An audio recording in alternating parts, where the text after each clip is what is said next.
नमस्कार. आज मी तुमच्यासाठी एक प्रॉडक्टचा रिव्ह्यू या ठिकाणी घेऊन आलेलो आहे आणि हे कशाचे प्रॉडक्ट आहे हे तुम्हाला मी आज इथे दाखवणार आहे. तर सगळ्यात आधी पहा, हे प्रॉडक्ट आम्ही ॲमेझॉनवरून बोलवलेलं आहे.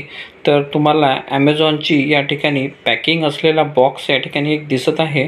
तर हे आम्ही ऑनलाईन बोलवले होते आणि ते काय आहे तर चला पाहूया. आता तर आम्ही ऑनलाईन ऑर्डर केलेला प्रॉडक्ट तो आहे. तर पहा, आशा पॉवर या ठिकाणी लिहिलेले आहे आणि इथे पहा MPPT चार्ज कंट्रोलर या ठिकाणी लिहिलेले आहे.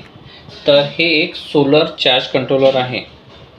तर आज आपण याचाच रिव्ह्यू पाहणार आहे आणि हे आशा पॉवर या कंपनीचे ब्रँड नेम आहे आणि इनोव्हेटिंग टुमॉरो असे या ठिकाणी लिहिलेले आहे.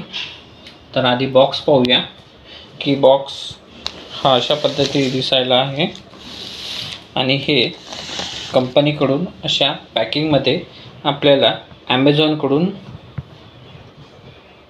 ऑर्डर हा आपल्याला मिळतो. तर पहा, अशा थर्मोकोलच्या पॅकिंगमध्ये हे चार्ज कंट्रोलर आपल्याला आपल्या घरी डिलिव्हर होते आणि यामध्ये एक मॅन्युअल आहे आणि एक या ठिकाणी एक तुम्हाला ॲमेझॉनचे या ठिकाणी एक बिल मिळते ज्याच्यावर किंमत आणि सर्व लिहिलेली आहे. तर याची प्राईस तुम्ही पाहू शकता. हे 6,999चे आम्हाला ॲमेझॉनकडून आलेले आहे.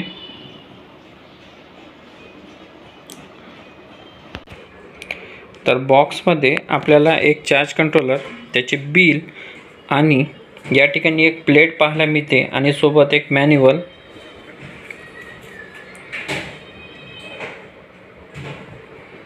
तर हे एक चार्ज कंट्रोलर आहे. तर याचा तुम्ही साईज पाहू शकता. हे मोठ्या साईजमध्ये आहे.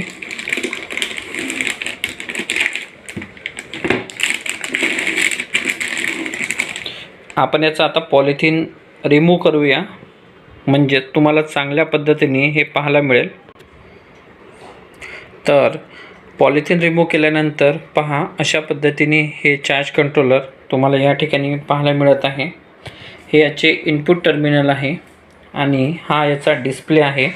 या डिस्प्लेवर सर्वच्या सर्व गोष्टी या ठिकाणी तुम्हाला इंडिकेट केल्या जाते, जसं की सोलर पॅनलचा input voltage, input current, solar पॅनलपासून बॅटरीचे चार्जिंग व्होल्टेज आणि बॅटरीचा चार्जिंग करंट या ठिकाणी आपल्याला या डिस्प्लेवर पाहायला मिळते.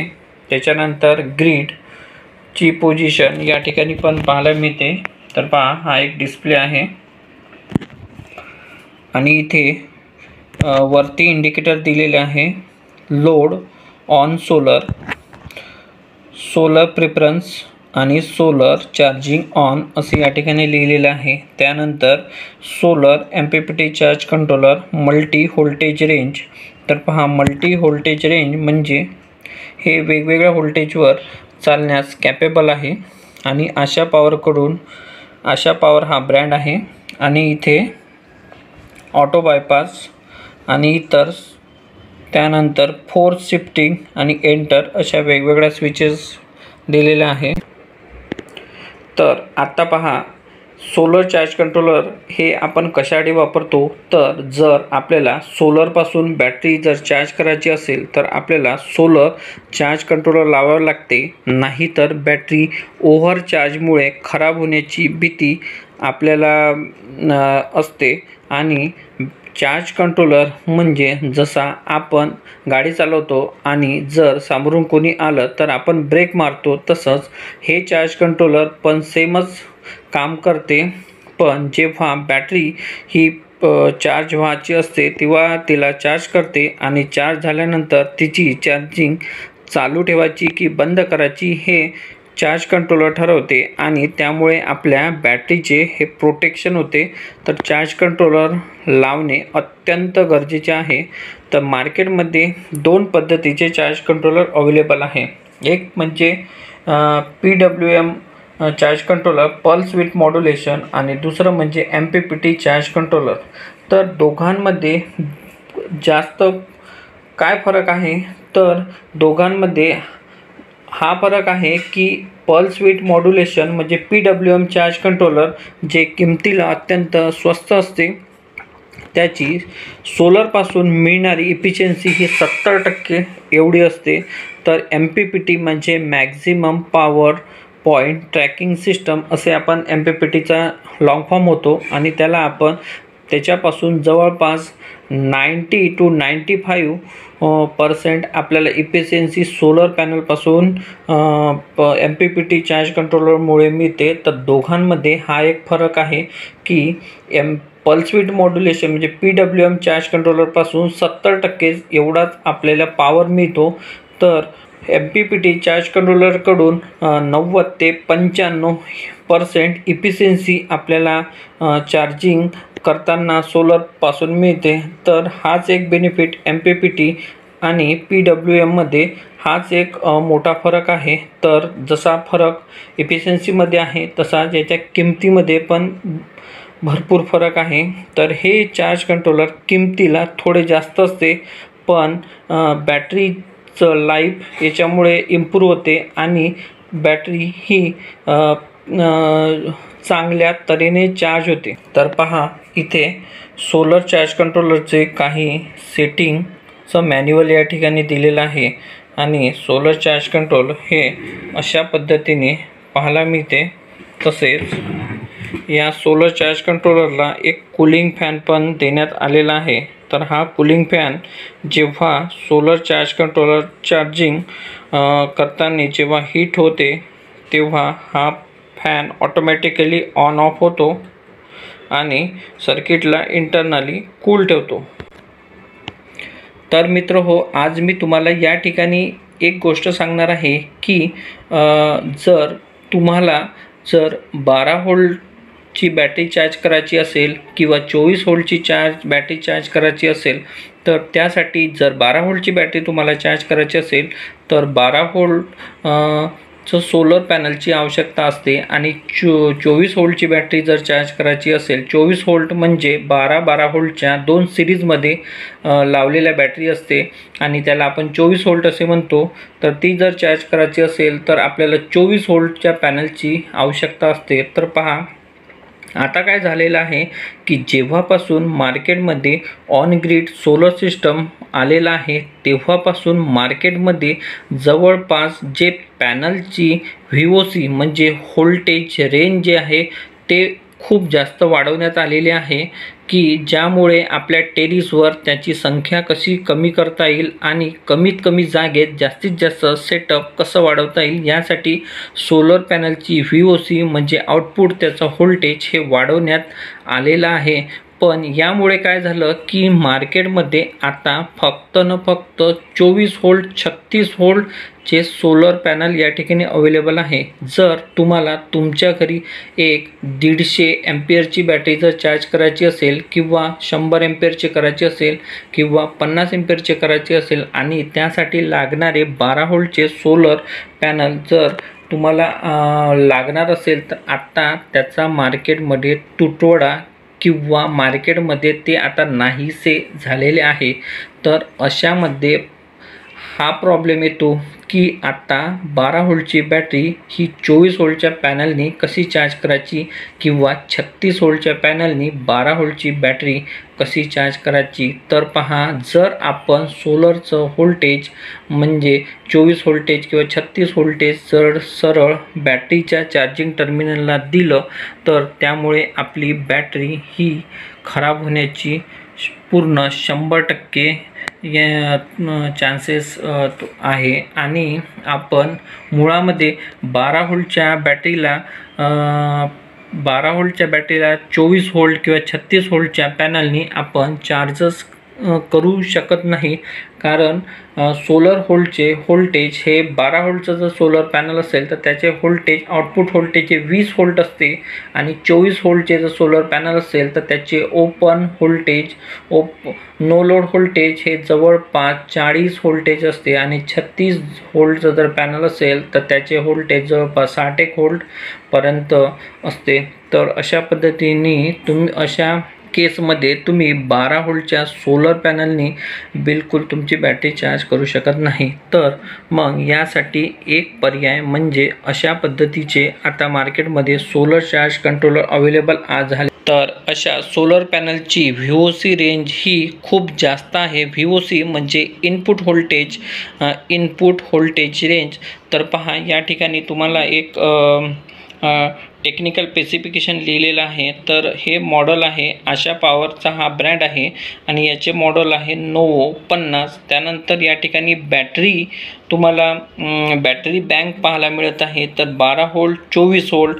त्यानंतर PV input PV VOC range, तर पहा 12 व्होल्टसाठी 60 व्होल्ट आणि 24 व्होल्टसाठी 90 व्होल्ट आणि मॅक्झिमम पॅनल ची साईज या ठिकाणी 12 व्होल्टसाठी 600 वॅट 900 वॅट आणि 24 व्होल्टसाठी 1400 वॅट एवढ्या मोठ्या प्रमाणात आपल्याला सोलर पॅनल या ठिकाणी वापरता येते। आणि 12 24 50, तर 50 हे याचं करंट आहे, म्हणजे हे 50 एम्पियरचे सोलर चार्ज कंट्रोलर आहे। आणि या ठिकाणी तुम्हाला सोलर पॅनल, बॅटरी बँक, त्यानंतर ग्रीड फेज। तर पहा या ठिकाणी ग्रीड फेज सोलर पॅनल या ठिकाणी तुम्हाला लावायचे आहे। त्यानंतर या ठिकाणी तुम्हाला बॅटरी लावायची आहे। त्यानंतर या ठिकाणी तुम्हाला जर तुम्हाला ऑटोमॅटिकली या तुमच्या नॉर्मल इन्व्हर्टरला जर सोलर इन्व्हर्टरमध्ये कन्वर्ट जर करायचे असेल, तर या ठिकाणी तुम्हाला 230 volt AC phase input voltage या ठिकाणी द्यायचे आहे। तर जेव्हा तुम्ही या ठिकाणी 230 व्होल्ट AC पॉवर देता, तेव्हा तुमचं नॉर्मल इन्व्हर्टर सोलर इन्व्हर्टरसारखं काम करायला लागते आणि डे टाईमला तुमच्या घरचं सर्वच्या सर्व तुम्ही लोड या चार्ज कंट्रोलरच्या माध्यमातून तुम्ही तुमचं घर हे सोलरवर चालू शकता, ज्याच्यामुळे तुमचा पॉवर सेविंग होतो। आणि हे charge controller charging solar inverter normal इन्व्हर्टरला सोलर इन्व्हर्टरमध्ये कन्वर्ट करण्यास मदत करते। त्यानंतर पहा या ठिकाणी एक कूलिंग फॅन दिलेला आहे। हा कूलिंग फॅन कशासाठी आहे?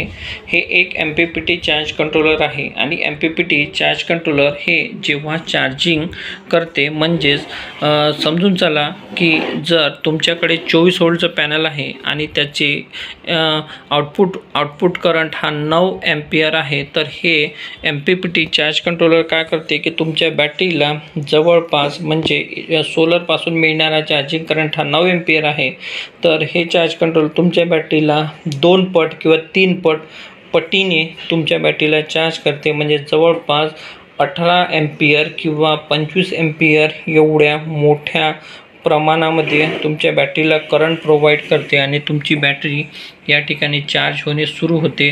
जसं जसं तुम्ही याच्यावर तुमच्या घरचं लोड देता, तसं तसं हे चार्ज कंट्रोलर आणखीन जास्त करंट प्रोड्यूस करणं चालू करते आणि बॅटरीला बिलकुल डिस्चार्ज होऊ देत नाही। म्हणजेच डे टाईमले तुमच्या घरचं सर्व लोड हे सोलरवर चालणार आहे आणि नाईट ते ग्रीडवर ऑटोमॅटिकली शिफ्ट होणार आहे। तर पहा या ठिकाणी तुम्हाला बॅटरी हे ऑटोमॅटिक सिलेक्शन या ठिकाणी प्रोव्हाइड होते, म्हणूनच या ठिकाणी मल्टी व्होल्टेज रेंज लिहिलेलं आहे।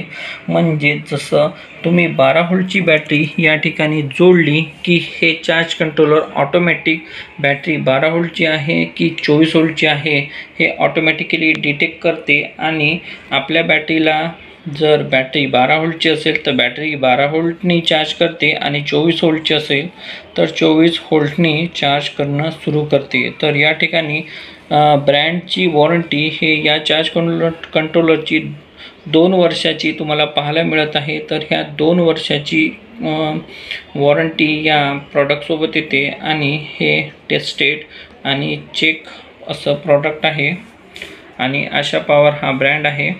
तर आणि हा याचा डिस्प्ले आहे। या डिस्प्लेमध्ये सर्वच्या सर्व स्टेटस तुम्हाला पाहायला मिळते।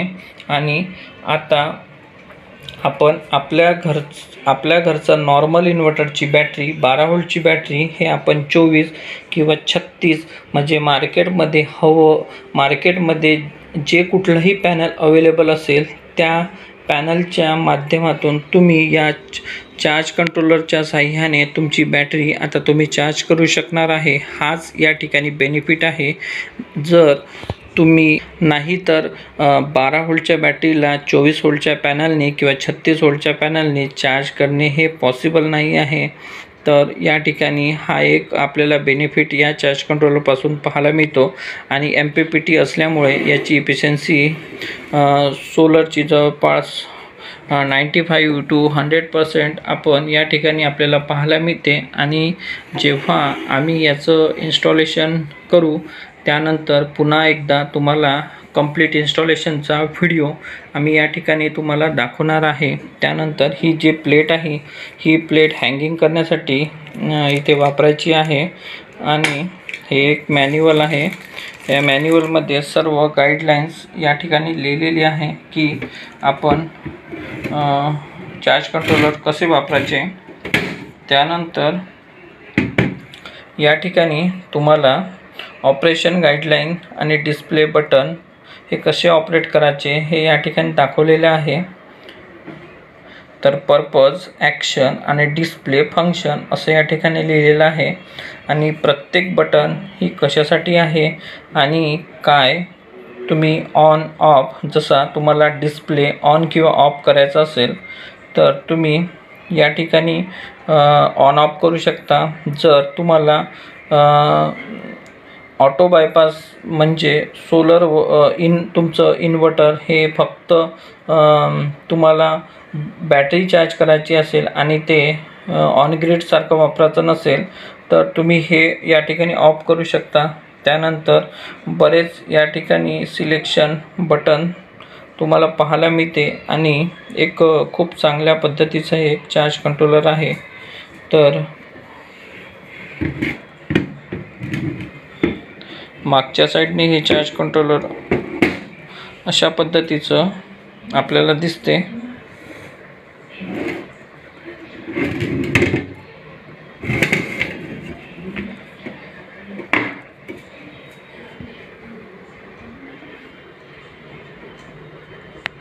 तर मित्रहो, जर तुम्हाला व्हिडिओ जर आवडला असेल तर चॅनलला सबस्क्राईब करा आणि व्हिडिओला लाईक करा आणि शेअर करा आणि याचा पुढला व्हिडिओ आम्ही लवकर तुमच्यासाठी घेऊन येणार आहे ज्याच्यामध्ये हे चार्ज कंट्रोलर लावल्यानंतर कसं वर्क करते हे तुम्हाला त्या ठिकाणी पाहायला मिळणार आहे।